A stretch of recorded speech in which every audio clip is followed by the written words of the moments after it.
Que vous évoque la déclaration de M. Mélenchon, je cite: «S'il faut choisir entre l'indépendance de la France et l'euro, je choisis l'indépendance». Ah ben là, alors là, on change complètement de registre. Là, on était dans le domaine du tragique. Là, on passe au domaine de la bouffonnerie. Là, c'est du cocasse. Ça va détendre un peu l'atmosphère. Alors, rappel des épisodes antérieurs. Monsieur Mélenchon a appelé à voter oui au traité de Maastricht en 1992, créant l'Europe. Monsieur Mélenchon, en 2005, certes a appelé à voter non à la Constitution européenne, mais il était en faveur d'une autre Europe, etc. Il n'était surtout pas question de sortir de l'euro. Et puis dans les années 2010-2011, Monsieur Mélenchon nous a fait un festival où le parti de gauche s'est déclaré un parti à perspective européenne. Monsieur Mélenchon a proposé une autre Europe, comme bien entendu, comme d'habitude. Monsieur Mélenchon a défendu bec et ongle l'euro. Il a dit justement qu'il fallait surtout pas attaquer l'euro. Il fallait redéfinir les statuts de la Banque centrale européenne, mais surtout il fallait préserver le principe de l'euro. Et Monsieur Mélenchon, qui n'est jamais à une outrance près, avait dit rien moins que ceux qui étaient pour la sortie de l'euro étaient des maréchalistes, c'est-à-dire des partisans de Pétain. Voilà, c'est-à-dire des collabos. C'était quand même un peu fort. Nous disons que ce sont justement les partisans de l'euro qui sont des collabos de l'Empire, dont M. Mélenchon.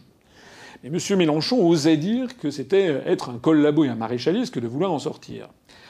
Alors le problème de M. Mélenchon, c'est qu'il est confronté à deux problèmes. M. Mélenchon, il est confronté à un problème qui s'appelle l'Union populaire républicaine. Il nous connaît très bien, hein. Une fois, je l'ai croisé rue Saint-Maur, à Paris 11e, il était en conversation avec quelqu'un, quand il m'a vu, il s'est transformé en statue de sel. C'est comme... il était tétanisé, ça a duré une fraction de seconde, mais il était terrorisé en me voyant. Bon. D'ailleurs, je l'invite, on pourrait débattre ensemble pour en parler, pour parler des vrais sujets face aux Français. Enfin, il se débinera, bien entendu. Alors, M. Mélenchon,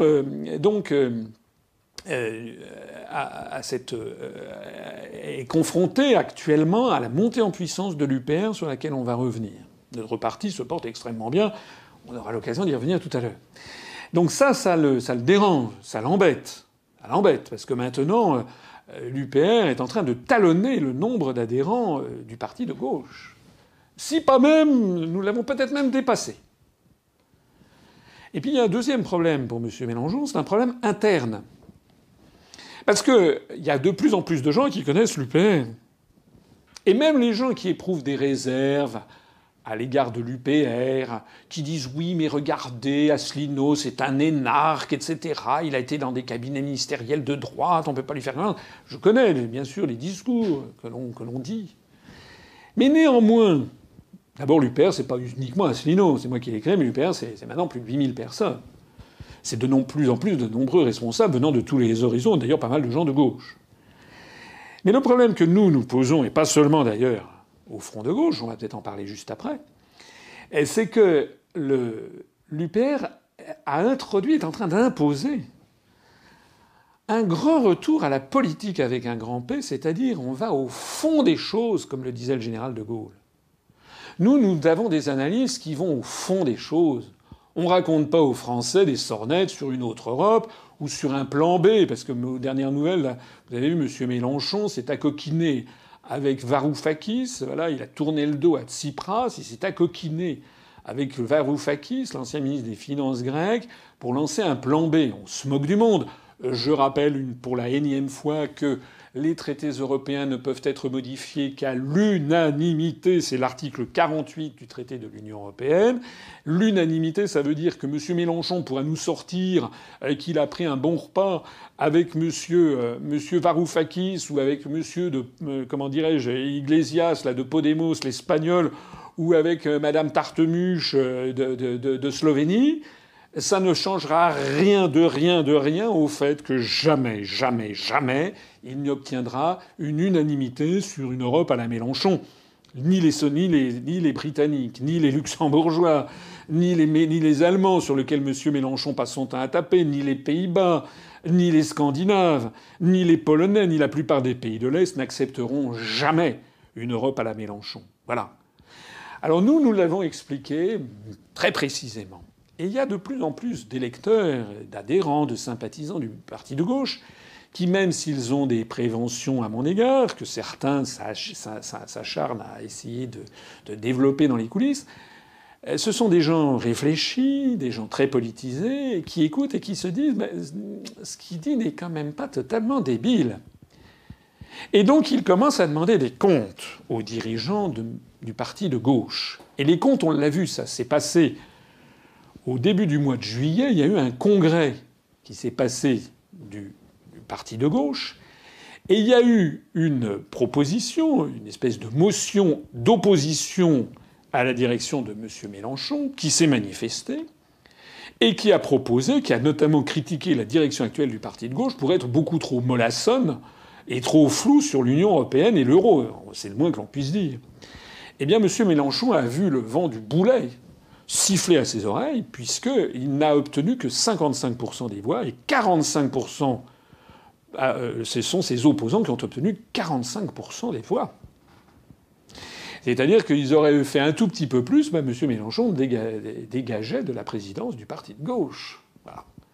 Donc M. Mélenchon, il se trouve devant une situation de plus en plus inextricable, parce que c'est un européiste grantin qui a donné tous les gages aux euro-atlantistes. Je rappelle qu'il a appelé à voter pour François Hollande à 20h38 le soir du premier tour de l'élection présidentielle en 2012, sans jamais rien demander.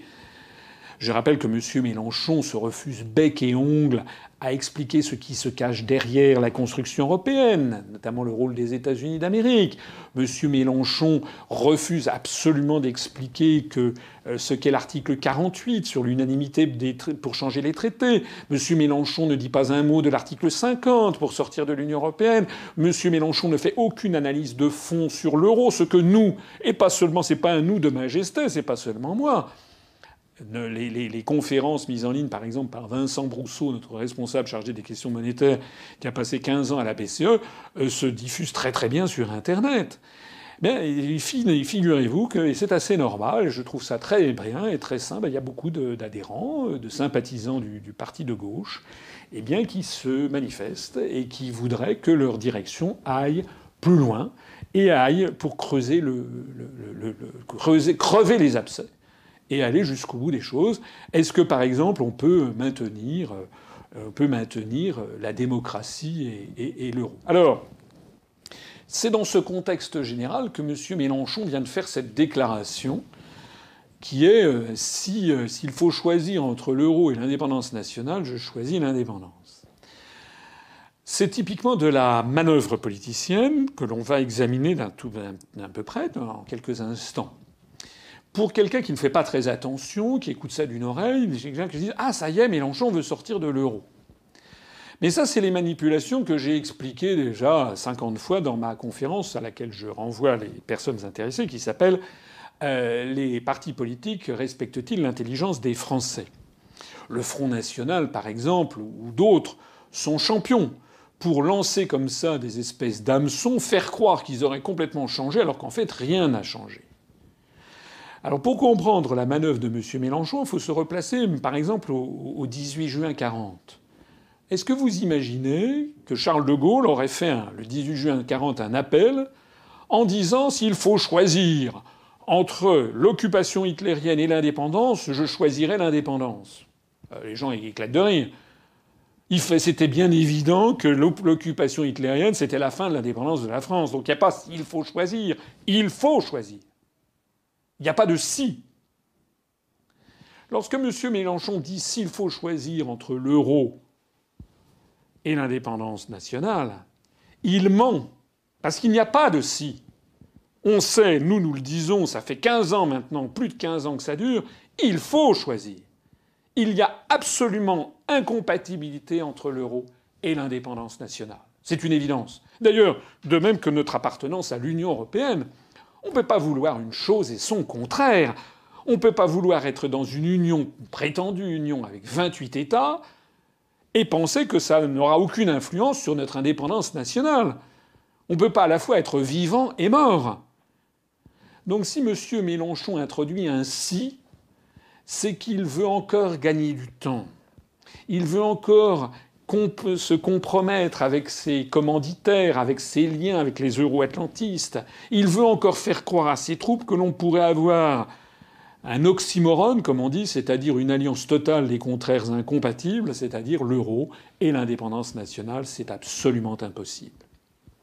Alors cette phrase, elle est évidemment très vicelarde, parce que, comme vous l'avez bien compris, des gens vont croire que, ça y est, il a changé. Mais ceux qui le croient, eh bien, je leur conseille d'aller sur notre site upr.fr pour voir toutes les déclarations de M. Mélenchon sur le sujet, depuis des années. Mais je leur conseille aussi d'aller sur le site du parti de gauche et d'en revenir à ce qui fait foi, c'est-à-dire le programme. Si vous allez voir le programme du parti de gauche, vous verrez qu'il est question de tout sauf de sortir de l'euro et de l'Union européenne. Donc M. Mélenchon a lancé ça, mais le programme n'étant rien changé. C'est exactement comme lorsqu'au Front National, il y a de temps en temps un des responsables qui évoque l'idée de sortir de l'Union européenne ou de l'euro, mais si vous allez regarder le programme du Front National, ça n'est changé en rien. Il y a un truc du style « nous présenterons des réformes, et puis si ça ne marche pas, à ce moment-là, on proposera un référendum pour la sortie de l'Union européenne ».